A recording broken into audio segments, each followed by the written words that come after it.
আসসালামু আলাইকুম গাইস, আশা করি সবাই অনেক ভালো আছেন। তো আপনাদের মাঝে চলে আসলাম আবার নতুন একটি ভিডিও নিয়ে। তো থাম্বনেল থেকে বুঝে গেছেন ভিডিওর টপিকটা কি। চলুন বেশি দেরি না করে ভিডিওটি শুরু করা যাক।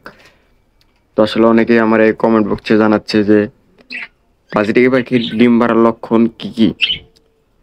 তো আপনাদের মাঝে আজকে সবকিছু ধরে তুলবো যে বাজিটিকে পাখির ডিম দেওয়ার আগে কি কি লক্ষণ হয়ে থাকে। তো এভরিথিং সবকিছু জানতে আপনারা ফুল ভিডিওটি দেখবেন, অবশ্যই জানতে পারবেন। যারা জিরগা পাখি নতুন পালেন তো অবশ্যই তারা জানতে পারবেন যে বাজিটিকা পাখির ডিম পাড়ার লক্ষণ কি কি ও কি কি লক্ষণ দেখলে বুঝতে পারবেন যে ওরা হচ্ছে এই ডিম দিয়ে দিবে।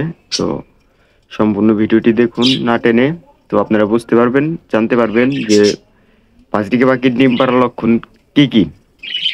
তো প্রথম স্টেপটি হলো, দেখুন বাজিটিকা পাখির মানে একটু চঞ্চল হবে, চঞ্চল টাইপের হবে, হাড়ির পাশে দৌড়াদৌড়ি করবে আর হাড়ি কামড়াবে। দেখুন এই যে আমার সেটা দেখালে বুঝতে পারবেন, দেখুন এই যে হাড়ি। তো এইটাও এই মানে এই জোড়াটা হলো ডিম পাড়ার মুড়ে আছে। তো সেটি ডিম দিয়ে দেবে, দেখুন হাড়ির মুখটা কামড়ে বড় করে ফেলছে, কামড়া কামড়ি করবে, দৌড়াদৌড়ি করবে আর অন্ধকারে বসে থাকবে। তো দেখুন, তো বন্ধুরা বুঝতেই পেরেছেন। কারণ এখন দ্বিতীয় স্টেপটি হলো বাজরিকা পাখির পেটের তলা ফোলা থাকবে। দেখুন আমি একটা পাখি আপনাদের দেখাই। তো এটাও হচ্ছে মরে আছে, দেখুন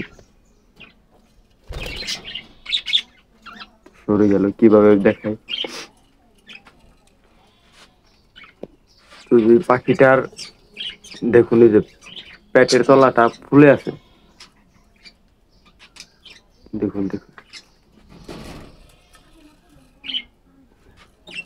তো বন্ধুরা বুঝতে পারছেন, দেখুন এই যে ফোলা ফোলা এই যেটা। আর দেখবেন সবসময় নেসটা একটু ফাল পারবে, নেসটা ফাল পারবে। তৃতীয় স্টেপটি হলো পাঁচটিকা পাখি সবসময় যে হাড়িতে বসে থাকবে, অন্ধকারে থাকবে, সবসময় দেখবেন হাড়ির আশেপাশে ঘোরাঘুরি করবে আর বাসাটা বাঁচানোর চেষ্টা করবে। আর হলো সবসময় দেখবেন হাড়ির ভিতরেই ওরা বসে থাকবে। তখনই বুঝে যাবেন যে পাঁচটিকা পাখির ডিম পাড়ার সময় হয়ে গেছে। দেখুন ওই যে ওইটার পেটটা দেখুন ফোলা।